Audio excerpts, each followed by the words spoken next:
집안에서는 취미와 관상용 그리고 보기 이쁘다거나 보고 있으면 편안해진다며 여러 가지 식물을 키우기도 하는데요. 하지만 이런 식물들 중 풍수학적으로 집안에 들이면 좋은 기운을 뺏어가는 안 좋은 식물들이 있습니다. 풍수적인 관점을 믿지 않는 분들도 분명 있겠지만 미리 조심해서 나쁠 건 없으니 참고하시길 바랍니다. 집안이나 방을 청소하거나 정리할 때 몇 가지 나무나 식물만 버리거나 태우셔도 집안을 더욱 따뜻한 기운으로 바꾸실 수 있는 기본적인 풍수에 대해 알려드리겠습니다. 먼저 첫 번째, 넝쿨 식물. 아파트나 다가구 주택에서는 볼 수 없지만 개인 주택이나 옛 건물들 또는 담장에서 볼 수 있는 넝쿨들. 커피 전문점에서 인테리어로 쓰이는 넝쿨. 천장에서 내려오거나 집안 욕실에 거꾸로 달린 넝쿨 식물들은 절대로 소품으로 쓰면 안 되는 흉물입니다. 집의 외벽이나 가게에서 인테리어로 쓰이는 넝쿨은 음기를 가득 채워서 금전의 운이 없어지고 자손들이 방황을 합니다. 천장에서 거꾸로 내려오는 식물은 자손의 방황과 이혼 등 집안의 일이 풀리지 않습니다. 천장이나 다용도실에 걸어 놓으면 밑으로 줄기가 떨어지면서 모든 운기가 땅으로 내려갑니다. 그러니 꼭 기르고 싶으신 분들은 바닥에 내려놓고 관상용으로 키우시는 걸 추천드립니다. 넝쿨은 절대로 키우지 않으시는 걸 권장합니다. 두 번째, 사람의 키보다 큰 나무. 수도권이나 신도시에서는 개인 주택보다 원룸, 투룸, 쓰리룸 아파트에 거주하시는 분들이 많습니다. 다가구 주택에서 생활을 하시는 분들 중에서 집안에 다육식물이나 큰 화분의 나무를 키우시는 분들이 상당히 많을 거라고 생각합니다. 내 키보다 큰 나무가 집안에 들어오면 사람의 기운을 뺏어가고 금전운이 막히고 집안에 안 좋은 일이 생깁니다. 집안의 기운이 상승하지 못하고 밑으로 내려가는 작용을 하기 때문에 정말 좋지 않습니다. 특히 몇몇 어머님들은 아파트 베란다에서 큰 나무를 심고 가꾸시곤 하는데요. 이렇게 사람보다 큰 나무는 주택을 가지신 분들의 화원이나 정원에 옮겨 심거나 선물을 주시는 것이 좋습니다. 세 번째, 가시가 많은 선인장. 요즘 책상이나 거실에 작은 다육식물을 기르시는 분들 많으시죠? 그 중에서 가장 좋지 않다고 말씀드릴 수 있는 것이 바로 가시가 많은 큰 선인장입니다. 선인장을 집안에 들여놨을 때 가족의 다툼이 잦고 자녀가 다치는 등 집안에 화가 생깁니다. 되도록이면 선인장은 집안에 들여놓지 않으시기를 추천드리며 큰 선인장은 더 큰 화를 당할 수 있습니다. 네 번째, 안개꽃. 졸업이나 입학 생일 기념일에 항상 변함없이 꽃다발을 선물 받으시죠.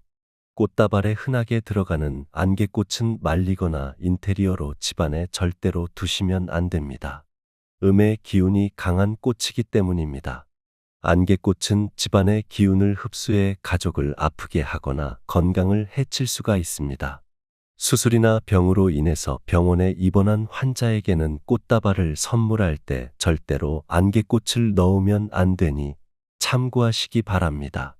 다섯 번째, 등나무. 등나무가 집안에 있으면 사람에게 상당히 좋지 않은 살을 미치거나 줄 초상을 당할 수 있는데 이는 음택의 기운이 가장 강하다고 말할 수 있습니다. 특히 등나무로 만든 가구나 의자는 제작한 지 2년이 지난 제품을 사용하시는 게 좋지만 되도록이면 구매하지 않으시는 걸 추천드립니다. 등나무는 망자의 기운이나 영혼의 기운을 끌어들이는 음택의 기운이 강한 나무이며 정말로 키우시면 안 되고 가구도 쓰시면 안 된다고 말씀을 드립니다. 야생이 깊은 산속에 있어야 할 나무나 식물은 본연의 자리에서 있는 게 맞습니다. 관상용이나 풍수 인테리어로 쓰이는 나무나 식물들 중에서도 혹여라도 위에 나열된 나무가 집안에 있거나 쓰이고 있다면 당장 없애시거나 본연의 자리인 야생으로 옮기시는 걸 적극적으로 권장을 드립니다. 여섯 번째, 죽은 나무. 집안에서 봄이나 여름에 꽃이 화려해서 구매를 하셨거나 관리를 잘하지 못해서 죽어있는 식물이나 나무를 집안에 지금도 그대로 방치하시는 분들이 많죠. 집안에 죽은 화분이나 나무 뿌리만 살아있는 나무는 음택이어서 집안에 안 좋은 기운을 계속 끌어들입니다. 집안에 죽은 나무가 있다면 하루빨리 정리를 하시거나 뿌리째 뽑아서 버리시기 바랍니다. 이렇게 어떤 식물은 집안에 많은 재물운과 큰 번영을 불러오지만 또 어떤 식물은 집안의 기운을 차단하고 집주인이 가져갈 기운을 식물이 빼앗아 집안을 망하게 하기도 합니다. 마지막으로 돈을 미친 듯이 가져오는 식물 5가지를 알려드리겠습니다. 첫 번째, 금전수. 금전수는 그 이름에서 알 수 있듯이 금전과 불을 상징하는 식물로 여겨집니다. 이 식물은 종류에 따라 다르지만 주로 암모니아를 제거하는 데 도움이 되고 실내 공기를 개선하는 데 도움이 될 수 있습니다. 금전수를 키우면 재물 풍요와 금전운을 빌기를 바라는 사람들에게 좋아하는 선택입니다. 두 번째, 크루시아. 크루시아는 다육 식물로서 다양한 종류가 있습니다.